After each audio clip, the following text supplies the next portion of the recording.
पिछले श्लोक में हमने ये सुना था कि धृतराष्ट्र संजय से पूछते हैं कि कुरुक्षेत्र में उनके पुत्र और पांडु के पुत्र के बीच में क्या समाचार है। अभी आगे संजय उवाच दृष्ट्वा तु पांडवानीकं व्यूढं दुर्योधनस्तदा आचार्यमुपसंगम्य राजा वचनमब्रवीत्।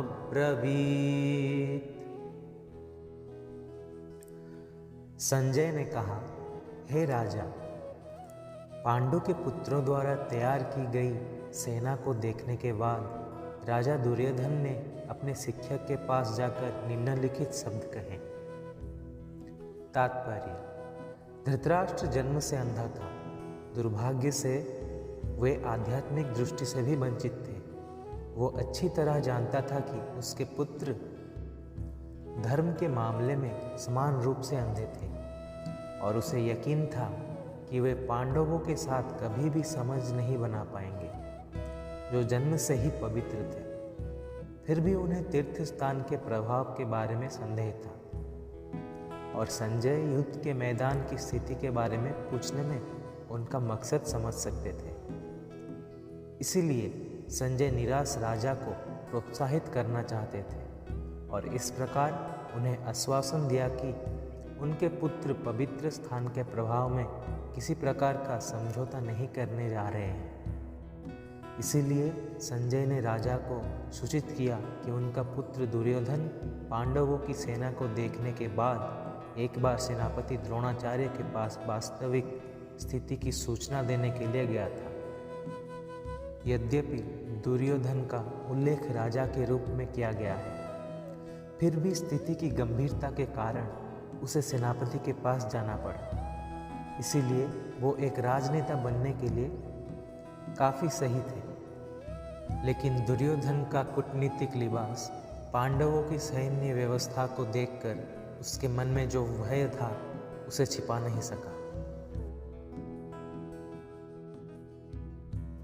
पश्यैतं पांडुपुत्राणाम्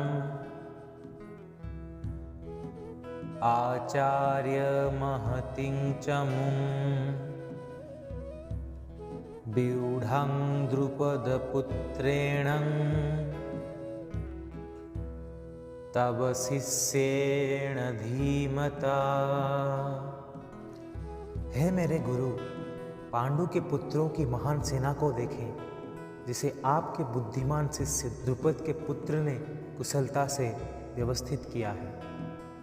तात्पर्य: दुर्योधन एक महान राजनीतिक, महान ब्राह्मण सेनापति द्रोणाचार्य के दोषों को इंगित करना चाहता था। द्रोणाचार्य का अर्जुन की पत्नी द्रौपदी के पिता राजा द्रुपद के साथ कुछ राजनीतिक झगड़ा था। इस झगड़े के परिणाम स्वरूप द्रुपद ने एक महान यज्ञ किया, जिससे उन्हें एक पुत्र होने का वरदान प्राप्त हुआ, जो द्रोणाचार्य को मारने में सक्षम होगा। द्रोणाचार्य इसे अच्छी तरह से जानते थे और फिर भी एक उदार ब्राह्मण के रूप में जब द्रुपद के पुत्र धृष्टद्युम्न को उन्हें सैन्य शिक्षा के लिए सौंपा गया था, तो उन्होंने अपने सभी सैन्य रहस्यों को बताने में संकोच नहीं किया। अब कुरुक्षेत्र के युद्ध के मैदान में धृष्टद्युम्न ने पांडवों का पक्ष लिया और उन्होंने ही द्रोणाचार्य से कला सीखने के बाद उनके सैन्य व्यूह की व्यवस्था की।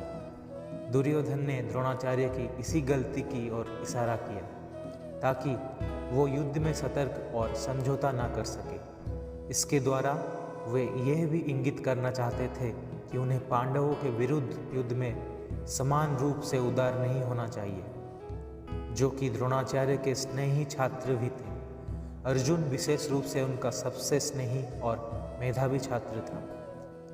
दुर्योधन ने यह भी चेतावनी दी कि लड़ाई में इस तरह की उदारता से हार होगी।